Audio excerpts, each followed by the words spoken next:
नमस्कार साथियों, स्वागत है आप सभी का वाईफाई स्टडी 2.0 पर। मैं हूं अंकित अवस्थी, आप हैं मेरे साथ में आज के इस सेशन में, जिसमें हम चर्चा कर रहे हैं कि भारत के विभिन्न क्षेत्रों में अग्निपथ योजना का विरोध क्यों हो रहा है। यह विषय जब हम आपके साथ डिस्कस करें उससे पहले आपको बता दें कि अग्निपथ योजना है क्या।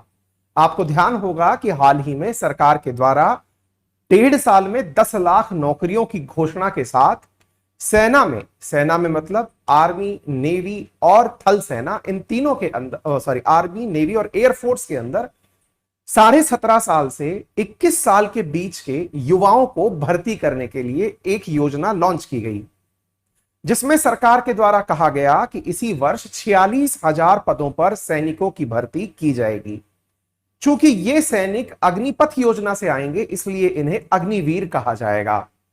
वीरता के साथ साथ यहां पर कुछ चीजों में परिवर्तन और हुआ। परिवर्तन ये कि यह सेवा महज 4 साल के लिए ही होगी, यानी कि यहां पर नौकरी करने वाले जो भी लोग होंगे वो केवल 4 साल के लिए ही भारतीय सेना के जो विभिन्न अंग हैं उनके अंदर कार्य कर पाएंगे। 4 साल बाद जब यह व्यक्ति रिटायर होगा तो इसके लिए एक कार्पस का निर्माण किया गया, एक निधि का निर्माण किया गया। उस कार्पस के तहत भारत सरकार ने लगभग 11.5 लाख, जिसका मतलब है अग्निवीर कार्पस फंड, उसमें लगभग 11.5 लाख रुपए दिए जाने की बात की, यानी रिटायरमेंट के साथ एक मनी।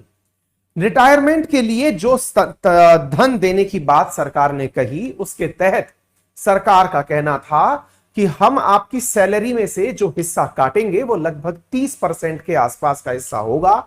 उस 30% हिस्से में हम उतना ही अपनी तरफ से मिलाएंगे और आप जब रिटायर्ड होंगे तो आपको इतना धन मिल जाएगा। चौथी बात इसके अंदर कही गई जो महत्वपूर्ण थी कि यदि सेना की सेवा के दौरान, राष्ट्र की सेवा के दौरान किसी व्यक्ति का लाइफ लॉस हो जाता है तो उसे बीमा के रूप में 1 करोड़ रुपए की राशि दी जाएगी। यदि उसके शरीर में किसी बड़ी विकृति का सामना होता है तो उसे 44 लाख रुपए दिए जाएंगे। साथ में जो महत्वपूर्ण घोषणा इसके अंदर की गई वो ये थी कि यह सेना पूरी तरह से, यानी देश के अंदर जितने भी प्रकार के लोग हैं जिनमें किसी भी प्रकार का भेद नहीं हो सकता, यानी all India all class scheme होगी। इस all India all class scheme के तहत कहा गया कि राजपूत, जिस प्रकार से भारत के अंदर अलग अलग जातियों के हिसाब से, जैसे जाट रेजिमेंट, क्या बोलते हैं, राजपूत राइफल्स, इस प्रकार की, जैसे हमारे डोगरा रेजिमेंट, ये जो बटालियन या रेजिमेंट्स हैं, इस प्रकार का कोई भी विभेद नहीं होगा। ये तो बता दी मैंने आपको योजना, जिन्हें नहीं पता थी उन्हें अब योजना पता चल गई।